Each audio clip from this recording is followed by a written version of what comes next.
All of Affect Autism's podcasts are produced and edited by Daria Brown. Please note that the views expressed during all episodes are solely those of the individuals involved, do not constitute educational or medical advice, and do not necessarily reflect the views of Affect Autism, Daria Brown, nor ICDL and associated parties. Listeners should consult with professionals familiar with their individual circumstances for specific support. You're listening to DIR Dialogues, a podcast from Affect Autism, where a panel of practitioners discuss topics related to the developmental, individual differences, relationship-based, or DIR model and its practice. Welcome, Floortimers! I am back with DIR Dialogues, our second edition, and this week I have another panel of 5 DIR expert and training leaders to discuss DIR internationally. I am so excited to bring back, first of all, 3 of our returning guests and 2 new guests. My first returning guest is Dr. Colette Ryan, an infant mental health specialist, and she's part of a group starting up a Floortime school in Tokyo, Japan as the Floortime supervisor. We also have returning guest, special educator Jackie Bartell, just across the pond in Rochester, New York from me. She teaches courses with ICDL in English and in German. Naomi Wong is a speech-language pathologist in Singapore who owns a clinic called Speech Therapy Adventures, helping parents and children navigate their developmental adventures together. And we have a new first-time guest.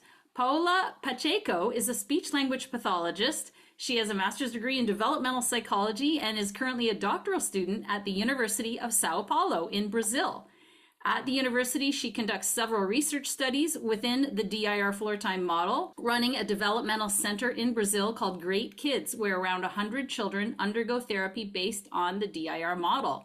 We also have Megan King, and she is the director and accredited early childhood key worker with Engaging Interactions, an early childhood development service on the central coast of New South Wales in Australia. She provides support under the family-centered key worker model, working with young children and adolescents with diverse abilities, promoting their development and inclusion in a variety of naturalistic settings using the DIRFloortime approach. So welcome to everybody. I'm so excited to discuss how Floortime is around the world. So let's start with you, Colette, because you are now in Tokyo, but you also had experience doing DIR in Ukraine and in Hong Kong. Yes. And when I was living in New York and teaching, it was such a cool, exciting thing if I had someone from a different country. And now that I live in Tokyo, I get people from all over the world, and very few of them are from the US. So I think that piece has changed quite a bit for me. Floortime in Japan is very, very new. Where Floortime in Ukraine, there was already a center that was there and seeing children, and there was expert training leaders and well on their journey as Floortimers. Where here in Japan, there's 2 of us who are training leaders. One is very new training leader, and it's a different type of Floortime here. I think mainly because of the culture. The idea of an individual difference is very, very new, thinking about how someone takes in their environment, makes sense of it, and then is open for an interaction, as Dr. Gil-Tippy talks about regulation. That just doesn't cross people's minds. So I think that's a big difference.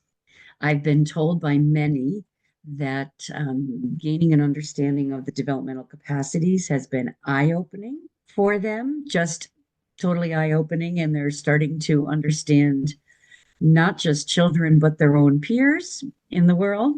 And for me, one of the biggest things is working with Japanese teachers, therapists, and trying to fit myself as an American and my culture, and now trying to attune myself so I will fit in with the other teachers and therapists within the classroom.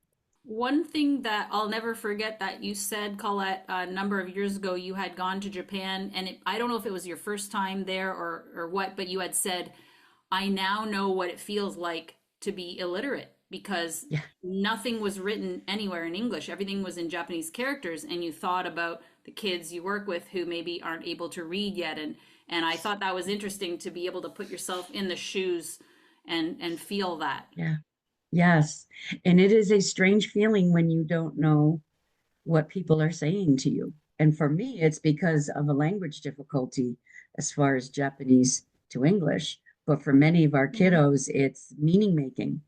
I have no idea what you're saying to me because I have no understanding of the meaning of the words you're using. Thank you. Let's go to Jackie next. So, Jackie, I know you teach in both English and in German, and I imagine there's lots of differences. And then you've had some experiences in other countries too. Yeah, so I'm fortunate because I'm a bilingual human. I can teach in both German and English, but the teaching in German has been quite an eye-opening journey for me. And I think, as Colette just shared about being in Japan and a different language, the German that I spoke was not the German of professionals. So it's been quite a journey, and I've had some people, one person in particular who's been really supportive of me in the process that I've been teaching with.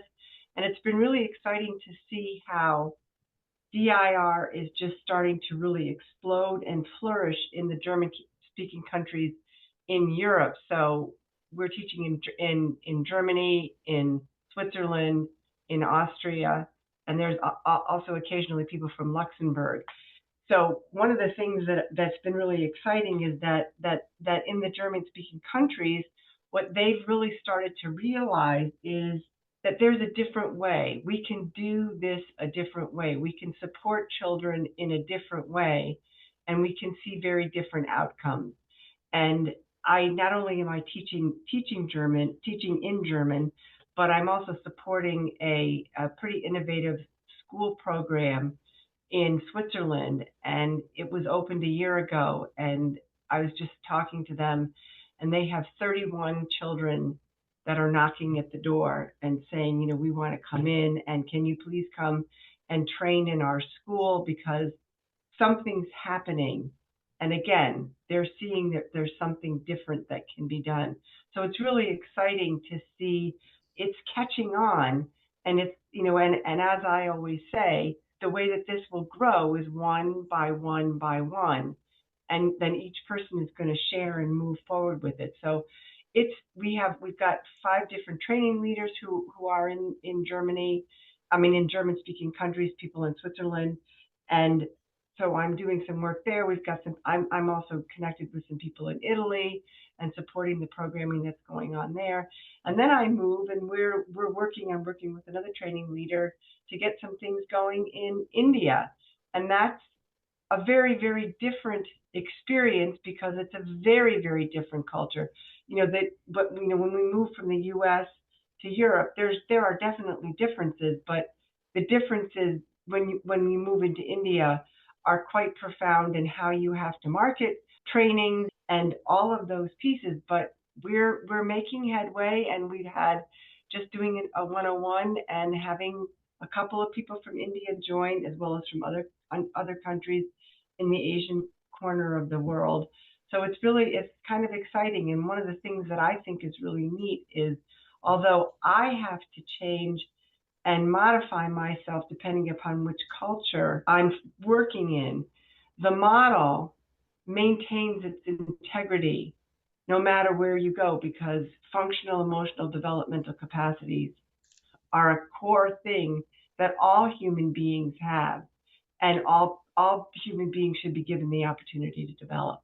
As we're just starting to talk here, I'm hearing a few different themes. So it's like how you're fitting into other cultures, how you're seeing DIR develop in these places. Your German colleague we had on the podcast last week, wonderful podcast of first-time guests. Let's move on now to Naomi in Singapore. And if I'm not mistaken, you've also taught virtually in China? In China virtually. So I just want to thank Jackie for, going through from America to Europe and to India. And so when we reach Asia, the culture seems to be more similar. So I think if we compare generally, culturally, Asian societies such as Singapore or China or in Taiwan, we are more collectivist in nature. So when we compare to the individualistic focus in Western culture, so when we think about that, we have to modify our floor time a little bit so that there is that strong emphasis when we teach parents, and always linking it back to the whole idea of if your child can do this, or when your child is able to do this, then that would be better for the whole family, for the whole community, for the whole society as a whole, over than the fact that it's maybe more individual when we do our parent training, when we are speaking to our Western counterparts. So this sort of sense, this can sort of foster a sense of belonging, mutual support, and also influence the kind of developmental approach on how it is being perceived and how it's being implemented in our Asian society. So when we talk about Singapore, Singapore is really a melting pot of different cultures. So we have Indians, Malays, and Chinese. So although we are all Asians, there are definitely different cultural nuances. And so when we are servicing another person, we must always bear in mind what the parents are perceiving and what they hold true in their heads. There are certain differences, but overall, it is that whole idea of if my child is able to do this, it will sort of help um, the children serve the society better. In Asian parents, we want our children to be unique, and we know that everybody is unique. But I think in Asian culture, all of us want to see our child in a special light. So we want something desirable inside. So we might have a kid that is like, oh, you're super cute, you're super thoughtful, you're super smart, but I think it's a concern, a true concern, when children stand out too much from their peers, and then when a parent has a child who is uh, at the developmental crossroads and they are struggling to parent the child, it is an easier way out. Because of this emphasis of harmony, we just want the child to conform to societal norms. So it is a real struggle for parents to really help to promote development from the inside out, to choose that as compared to just take the easy way out. I just want my kid to listen to me. I just want my kid to conform. And so when we are speaking to parents, we need to be very careful about weighing that balance, and also discussing that in its full totality, looking at the child in maybe 20 years' time. If you were to do this in 20 years' time, this might be the projected results. If you do this in 20 years' time, a different result might come out. And so over time, and also with the neuroaffirming movement coming along, it is easier for parents to now be able to think in the child's lifetime. And also Asian parents like to plan for their child's lifetime. So it is not difficult. They don't just go, okay, you're done at 18 years old, bye-bye. Asian parents will love to stick around and be around their children for the entire lifetime. And also grandparents, when they are grandparents themselves. Yes, and it's also very common, isn't it, in a lot of Asian cultures to have multiple generations living in the home. And so that Yes. impacts childcare for the kids. Let's go to Paula in Brazil. And I'd be very eager to hear, because now you're in, the next two guests are in the Southern Hemisphere. So we've sort of gone around the Northern Hemisphere. Now let's go around the Southern Hemisphere in Brazil, where you're teaching and interacting in Portuguese. Yes, I teach classes in Portuguese, and I really love this. I am a teacher here in Brazil. I was a teacher for 10 years, and it gives makes me really happy to teach DIR for Brazilian therapists, Brazilian professionals. And the classes are always full of people, and they participate a lot. They like to talk about their clients, about their families, about how DIR changed their lives. It makes me really happy. I'm very, very grateful to DIR.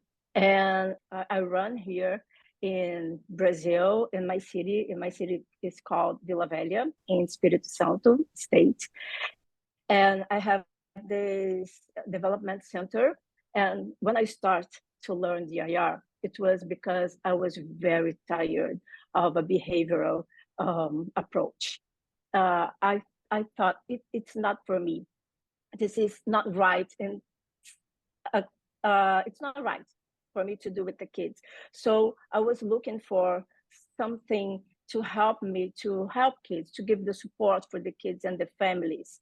And I found DIR and ICDL website, and I take the 101 course, and it changed my life.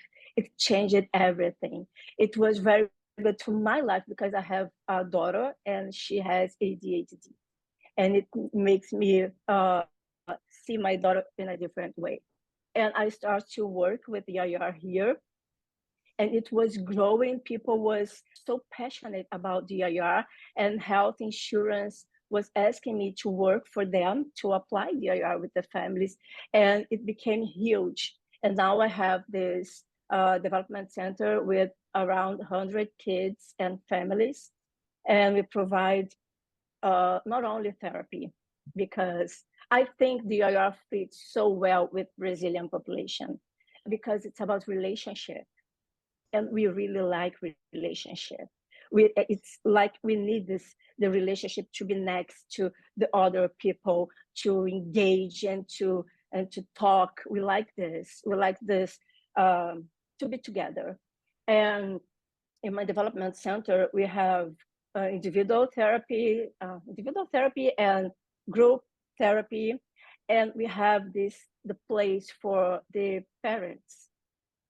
We take care of the parents, and this makes them help them to build a relationship. Moms make this good web. They have a group. They go out together. They go out to do picnic, and they go to the cafeteria, and this is really good. I see how kids are expanding in their functional emotional developmental capacities because they have a health family to support them too. Wonderful. And I did a podcast with Gabriela Michacha in Mexico, which is not the same as Brazilian culture, but probably a lot closer to Brazilian culture than the rest of the cultures we're talking about.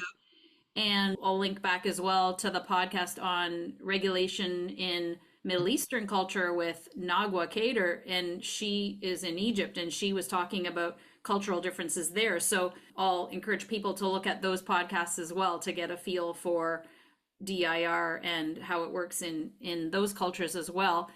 Otherwise, we'd have, a Zoom screen of we have so many trainers around the world. So limited it to the 6 squares for now, but this is just letting listeners know this is just a snapshot of the international DIR reach that we have, which is nice. So let's go down under to Megan. I met a couple of Australian DIR people in New York a couple of years ago who came and made the trip to the conference. I'm not sure if they're in the same area of Australia as you, but I know that it's really grown. So I'm eager to hear your experience about it. Yeah, absolutely, Daria. DIR has just exploded in Australia in the last, definitely, I think 2 to 3 years. And I think the neurodiversity affirming movement that has come by has really empowered therapists and parents to really go seeking for an approach and a model, and they've been able to find it in DIRFloortime.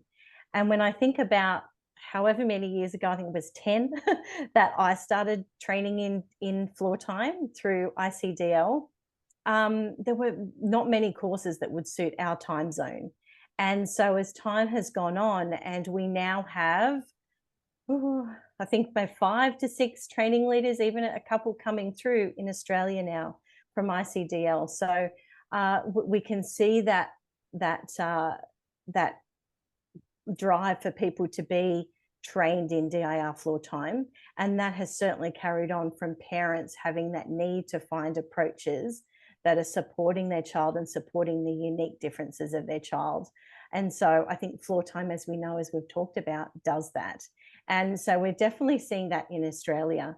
And I think, we are a very culturally diverse country, Australia. And so the framework of Floortime, the framework of DIR really gives us that ability to work with whatever family comes in front of us. And I know from my perspective in the work that I do, whatever family comes to see me, this is where I start. So whatever their cultural background, whatever their cultural practices are, this is where we build the relationship.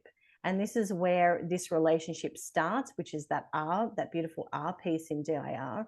And that helps us then build on that individual differences. And so through all of that, we can support the family. So we're talking to the family, we're supporting the family about where they would like their services. And that's another part of Australia too. We're seeing such flexibility in where services and therapy are being delivered.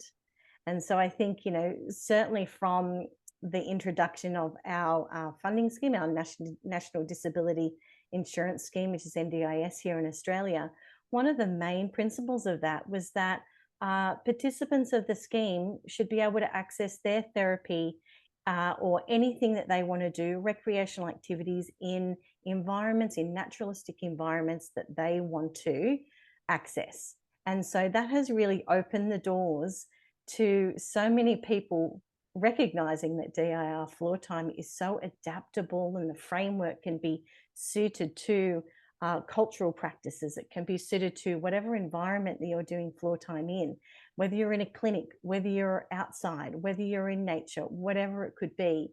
So I think, there's lots of things happening in the Australian space. And, we're now getting more and more people being trained in DIR floor time, which is so exciting. We're holding a lot more one-on-one introduction face-to-face. So many people crying out. We have our own DIR Floor Time Australia Facebook group. We've just got so many people, so many professionals, so many families really seeking out this approach. So we're seeing a huge shift here in Australia, and DIR Floor Time just fits perfectly with what people and what therapists and what families are really wanting for their children.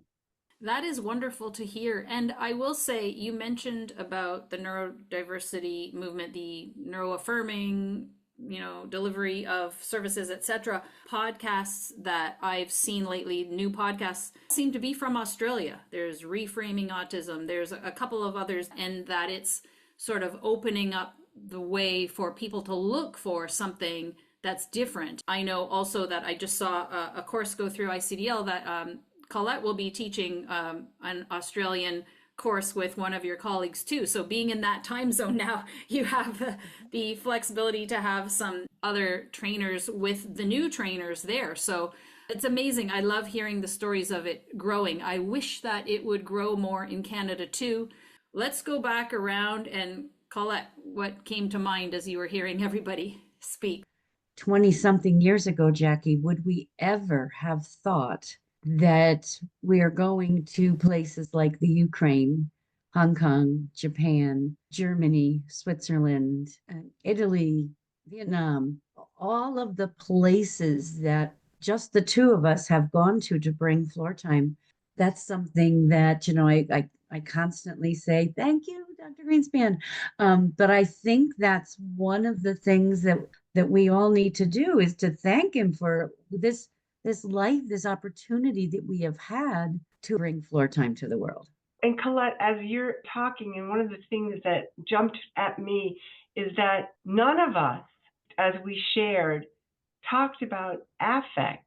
And if I think back to my first moments with you, I remember it was nonsense and it was so affectively laden, our interaction. I remember we were jumping around on a boardwalk in Atlantic City, and we probably met each other before, but that was like that when we really made our connection.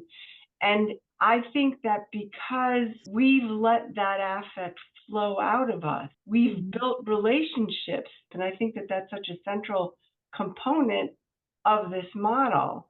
And for me, what's been really interesting, and I'm sure that, for the rest of you guys, when you take that word, the concept is there in some form everywhere. But when you take that word and you start to travel with it, we have had to learn and had to work so much harder to really deliver the message about what is the core of this DIR. Yes. Because there isn't a word, direct translation of affect, but it's such a core component. Absolutely. The thought of defining affect here in Japan, it's very difficult. There are several different people who have given their idea of how we should translate affect, but does it really come down to more than just saying that affect is an emotion? Because that's not what affect is. Affect is much, much deeper, much richer than just saying that.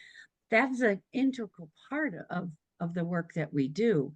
And here in Japan, my affect is way too big. And I apologize to people beforehand many times, but my affect does not fit in truly with the Japanese culture. And before I go much further, I have to tell you, I love the Japanese culture. I absolutely love it here in Japan.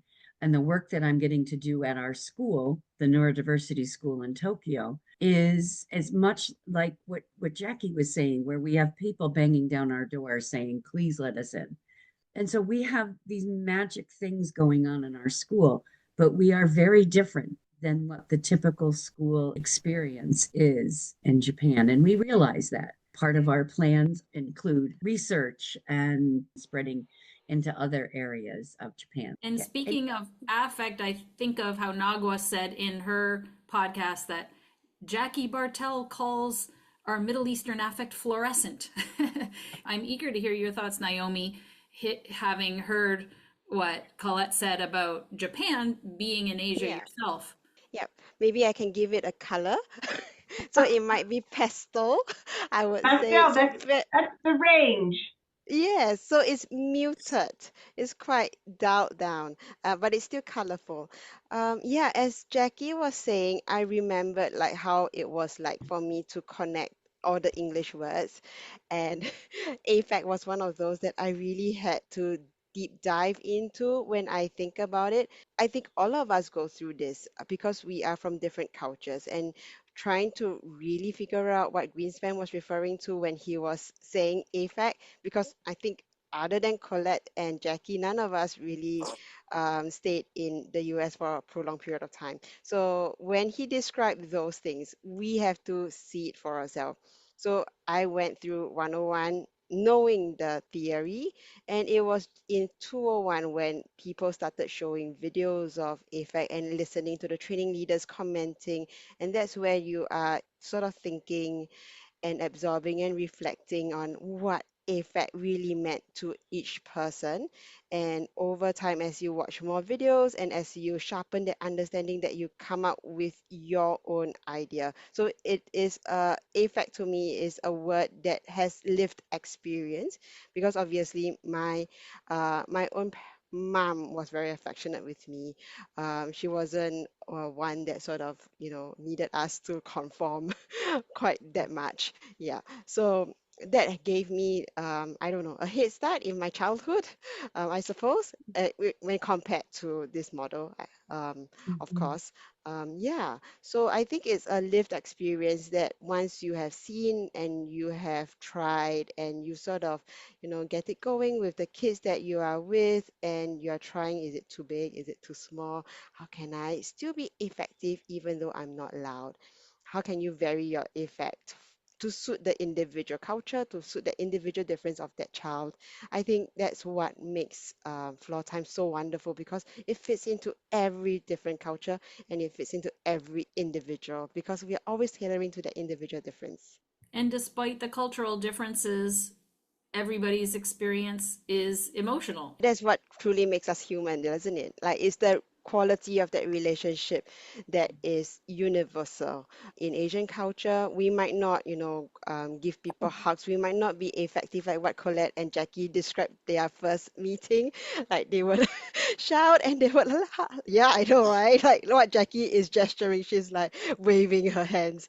Yeah, so I remember when I first met Dr. King Kao, so a Thai training leader, in New York. So we were waiting for the ferry to arrive, and so Dr. King Kao came to me, and then she very formally she gave her handshake like, oh hi, I'm Dr. King Kao. Like, okay, hi.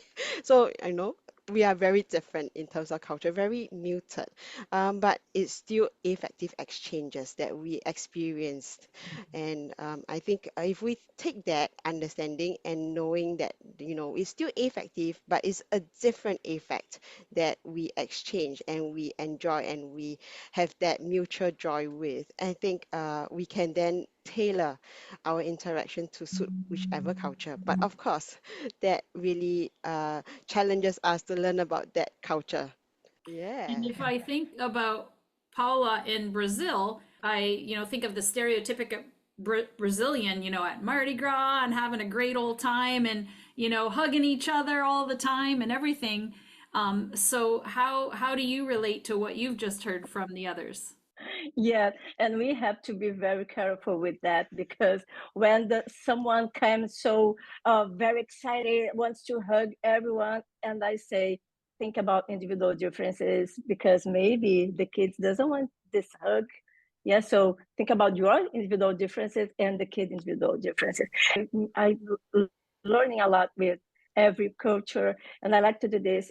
Someone that I see that is the same with American families that I work, Portuguese families, Canadian families, and Brazilian families, is the parents really likes the opportunity to be with the kids, being part of the process, the development process, because they have the opportunity to know the kids and not they know watching this, participating, not only observing, and not only because the therapist said something to him, to the father or to the mother, how their kids went to the therapy, how it goes, but they can see and they can participate, and they can reflect about this process, and not because they came to us expecting many things, with the expectations very high.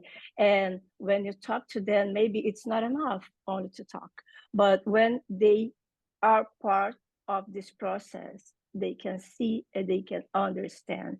And we can see this in every culture. Yeah, just listening to everybody talk, it just highlights this amazing framework that we have and how it just fits so beautifully with culture, with individual differences. And I agree, Paula. I think definitely in Australia we have this beautiful shift of parents really feeling empowered to drive their therapy for their child, to be highly involved in that. And this is what I love, particularly as a practitioner myself and working very closely with families, and having them very at the forefront of what we do. And that is the biggest thing, talking to them about what are their needs and wants and goals for their child. But then also, I did a visit today and I'm talking with that child, finding his voice about what he wanted his teachers to know about when he goes to school next year. And so we're getting all of this beautiful part, which is that relationship part of families. So I think in Australia, that plays a big part, regardless of what culture you come from. I think, here in Australia, we've got so many mums and dads bringing their children or wanting to be involved. And I'm coaching mums and dads, brothers, sisters, and they become a really important part of Floortime sessions.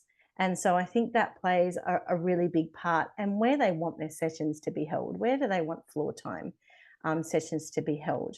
When I think about my own work, I don't have a clinic. I have a van and I've got my equipment, and I meet that family where they're at.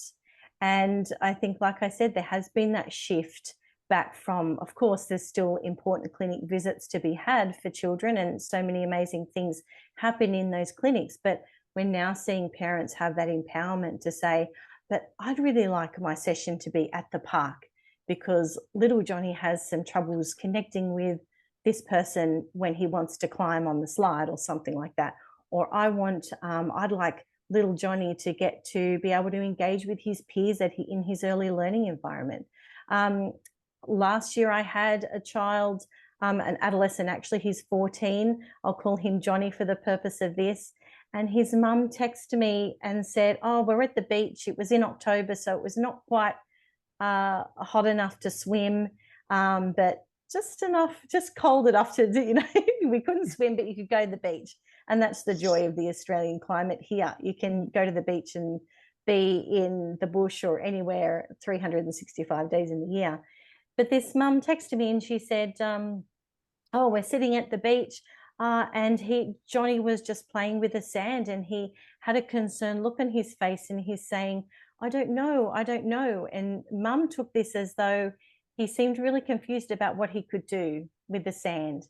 They were just sort of sitting there watching the sand, and that was something this family loved to do. And so I said to mum, how about we do our next floor time session at the beach? And she's like, oh, okay, yeah. So that was our next floor time session. I met her at the beach. I met Johnny at the beach. He was reluctant to get out of the car, but that's fine. I was able to meet him where he was at, show him what I'd brought along. And we moved from the car to the park, which was near the beach. And I had sand in a tray and we could explore that way. And then from that, and we just had some beautiful moments from that. And then from then on, our next session, we got onto the beach. And not just that, his older brother came to the beach. And we had this beautiful floor time session at the beach. It wasn't regimented. It wasn't, and it was really valuable because it was where that family and where that child spend their time. They love the beach. We're 5 minutes from the beach here, where I am on the Central Coast. So I think definitely that the uniqueness of each family and the ability to use the DIR framework. I call it a framework because I use it in everything I do with the families and individuals and educators and professionals that I see, because it is so adaptable wherever you're doing it. So, and to touch on that thing about affect, for me, I think, and particularly in the families I work with, affect is just as individual and unique as our individual differences. So I naturally probably often have allowed, big affect when I'm with kids because I come from an early childhood background. So I know how to play and I can play silly and it does not faze me at all. However, I can visit a family and regardless of their cultural backgrounds or things like that, it could just be their individual differences that they play, and being a little bit crazy and silly and pulling things out of the air that we sometimes do with floor time seems a little bit, unsure to them. So yeah, I agree with what everybody's saying. That affect piece is very much along the lines of that individual or that even that family that comes to us. And we attune ourselves to that, which is the amazing part of this approach, because it allows us to be able to do that, reflect in the moment, and then, attune ourselves again. And I picture you in your DIR mobile, like cruising around Australia there from place to place. Whoever wants to jump in, feel free. First, I wanted to comment about the parents, because that's what my dissertation was on, was parents and providing them with self-efficacy, being able to realize their own skills, realize how successful they can be. And when we can provide the first success for families, I think in any culture, that parent is going to go, wow, that worked. And look at my child with the gleam in their eye. I want to do this again. And that's how I think how we get them really hooked into what we call that floor time framework, or becoming floor timers. We definitely could not have a DIR van here in Japan because the traffic is incredible. But I think the beauty of floor time tells us that I can do floor time anywhere. When kiddos are at school, we do lots of floor time at school because we're a floor time school. But yesterday we went to the park for the entire day. So I did floor time at the park with all of our students and with parents, and supporting parents in jumping in to the play so that they could be involved. But again, I had to be careful of the affect that I used, because there's something here that, like Naomi was touching on, there is a cultural need to fit in and be like everyone else. And so if you stand out, you may cause others what's called meiwaku, which is that feeling of, oh, I'm going to disturb them, I'm going to cause them harm. because I don't fit in. And let's face it, many of the children that we see do not fit in some society, some cultures. And so providing the opportunity for our families to be able to go places as a group and fit in because we're all together, I think is one of the gifts that Floortime is bringing to the neurodiversity movement here in Japan, is that we're providing an environment where it's okay if your child does something different than what the other kiddos are doing at the playground, and we're all going to fit in together. I love how Yeah. you are using that, follow the child's lead in your practice. I think following the child's lead is tough for Asian parents. I used to joke with other training leaders in Taiwan and also other training leaders or just chatting with people who are from the Chinese background and is using the DIR model. We used to laugh and we say, yeah, the Chinese, we tend to have the kids follow the parents' lead. So, and that's quite true because I think Chinese kids are brought up to love affirmation from parents. And whenever parents give them a little bit of a reinforcement, because it's so spare, like we use it so sparingly, that it is so precious that the little kids will hold on to. So we need to be very, very careful that when we talk about following the child's lead, that we truly help the parents understand what exactly following the child's lead is, because often they get the wrong balance. They might be, yeah, I can't follow the child's lead. They might think I can't follow the child's lead because I need to teach them something. It's my parental role. I need to teach them. Or they might follow the child's lead, and when the kid, is testing boundaries, the parents just let it go. And it's hard for them to find that correct balance. Yeah. Yeah, but it was the same here in Brazil. It was not Mm, easy at the beginning to tell them that they need to follow the child's lead, to give the support, to expand. They didn't understand this because they used to think the child has to do uh, to do what adults want they do.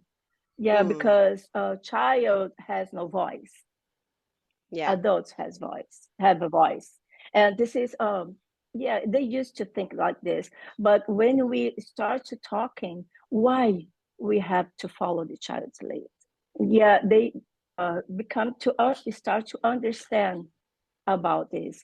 And I really like when you talk about to go to a different places. And tomorrow we are going to with the kids to the beach and the families to have the experience, the sand, the waves, and I let you know how this this was. I think it will be a great experience.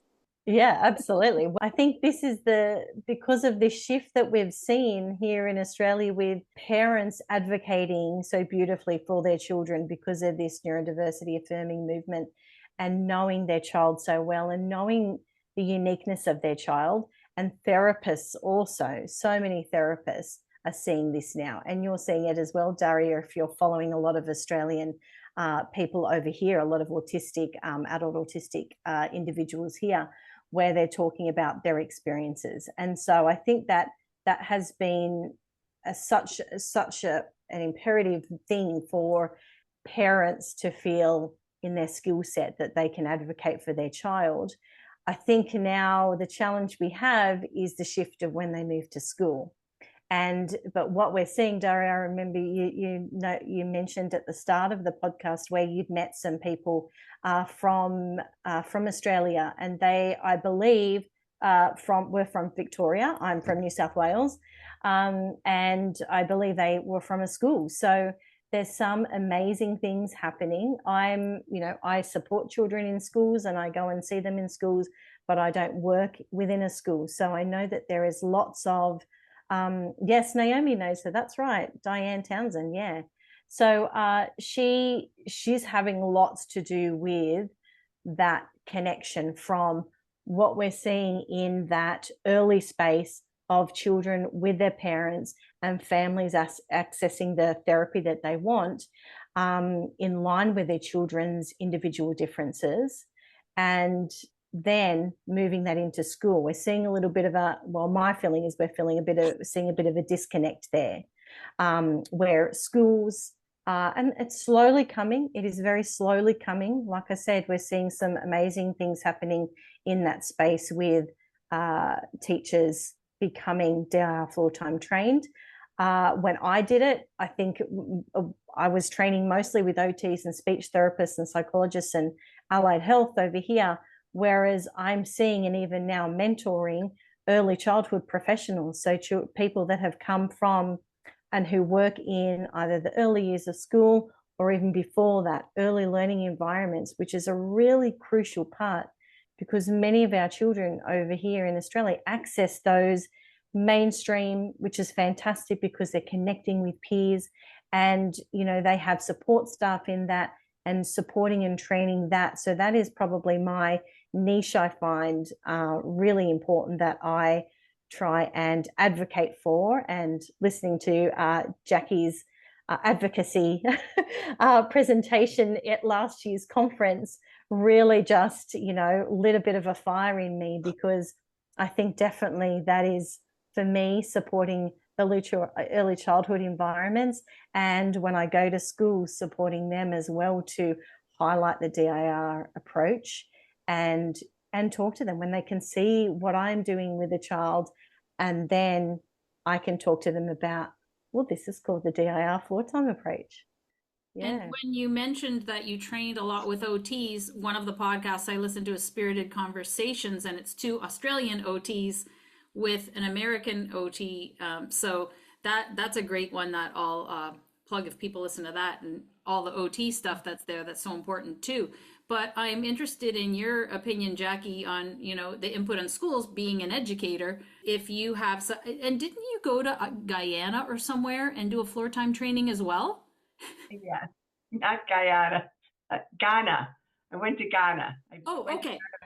And I did a whole training for people that were all part of our school system in Accra, the capital.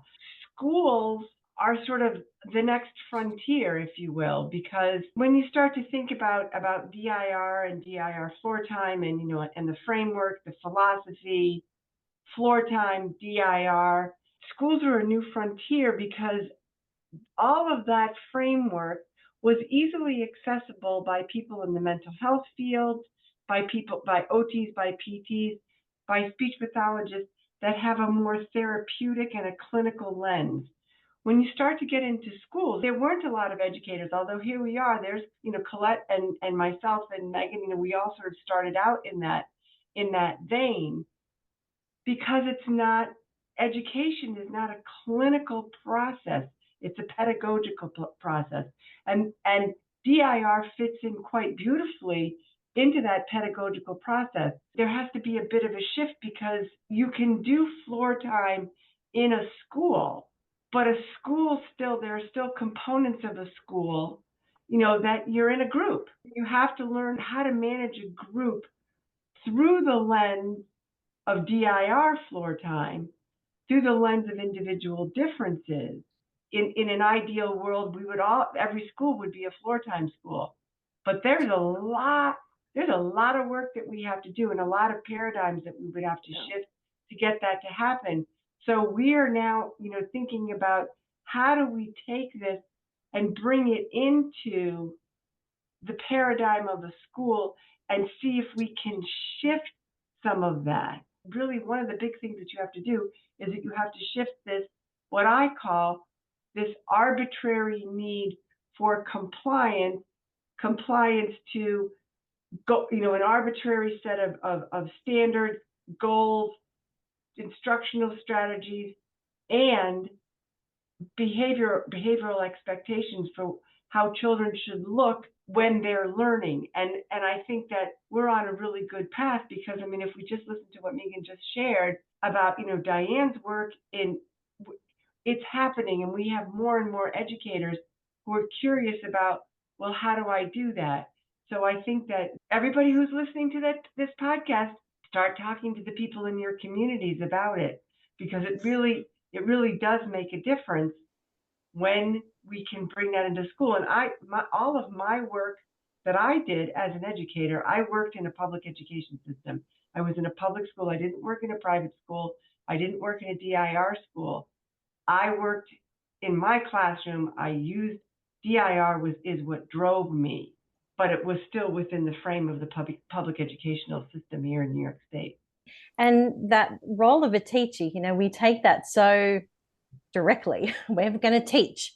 And I think floor time, this is where we put the power back to the child and say, well, this is going to be a process, a collaborative process of learning together, rather than me be the teacher and I'm going to teach you and you're going to take this in. So I think that definitely is, I see a huge shift, and we have had a huge shift in the early childhood part of it, I think, because we have something over here called the Early Years Learning Framework. And I think that has really supported and empowered children themselves to have a voice. And now we need, I think, to have that shift. And we have some amazing independent schools over here who have that ability to be able to do that in schools, where they have that collaborative approach rather than the teacher teaching all the time. Megan, what you just point out there is we have to shift from a me and you to a we. When we start thinking about children that are neurotypical, they naturally fall into the we. And when we're working with our neurodivergent children, we have to be more deliberate to support the space and the opportunity for the we to happen. We have to teach the people who teach our teachers and teach our therapists. And please link Jackie's beautiful podcast on being versus doing. We need to support our educators to understand it's okay if your day isn't scheduled one thing after another, and I have to get these things done. We don't have to do something all the time, but we can be together when we realize that the sun is coming through the windows. And as one of my wonderful students said when he saw it, he said, look, those are lasers from the ninjas, and they're coming in to our room. And if it had been school and he would have had to sit and listen and do as the teacher said, we would have missed that moment where he was able to symbolically say, those streaks of light are from the ninjas. And then we went on to play ninjas. Or he might have been corrected and said, no, actually, that's sun coming in. Yes, math does not mean that I have to sit with a book and do the things on the wall. Math could mean that I'm with manipulatives. And this can be in any culture. In each culture, we have those things that make sense to our kiddos.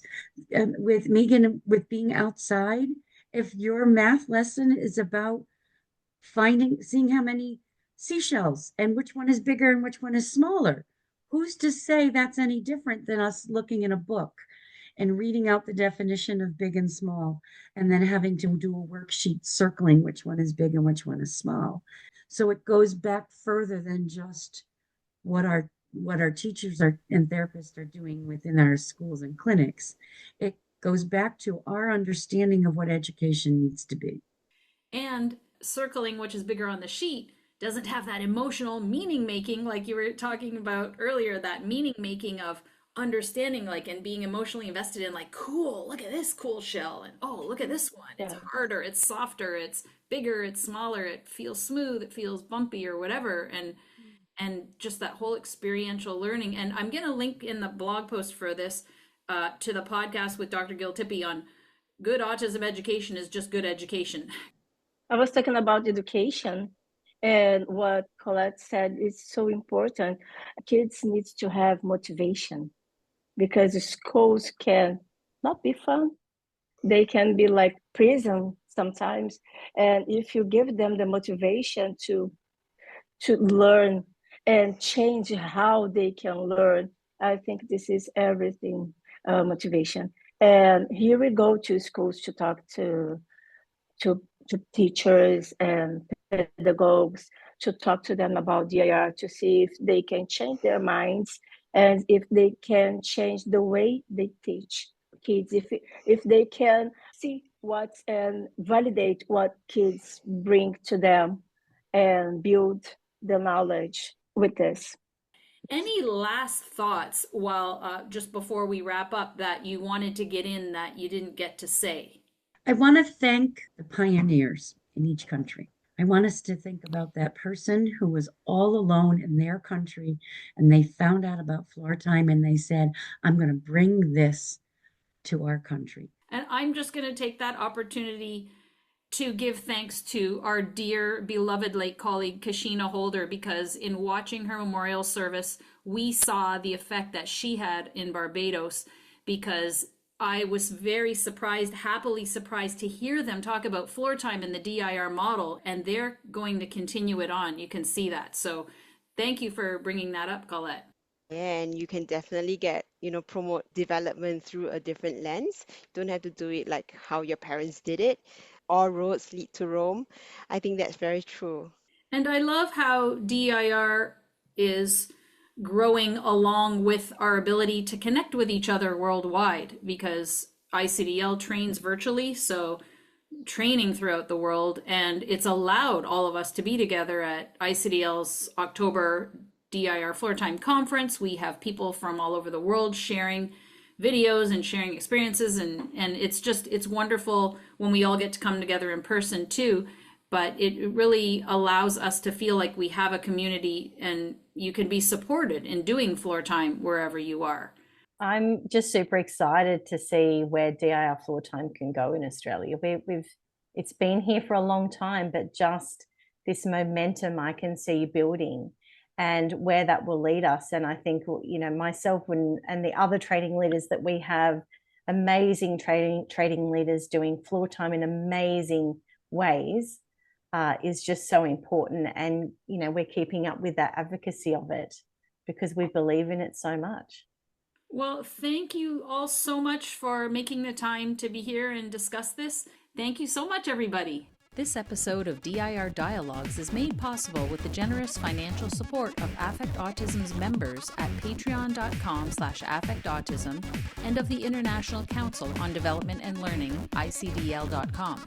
Please share this episode on social media, sign up for our newsletter, and follow us on Facebook, Twitter, YouTube, or Instagram. Find out more at affectautism.com.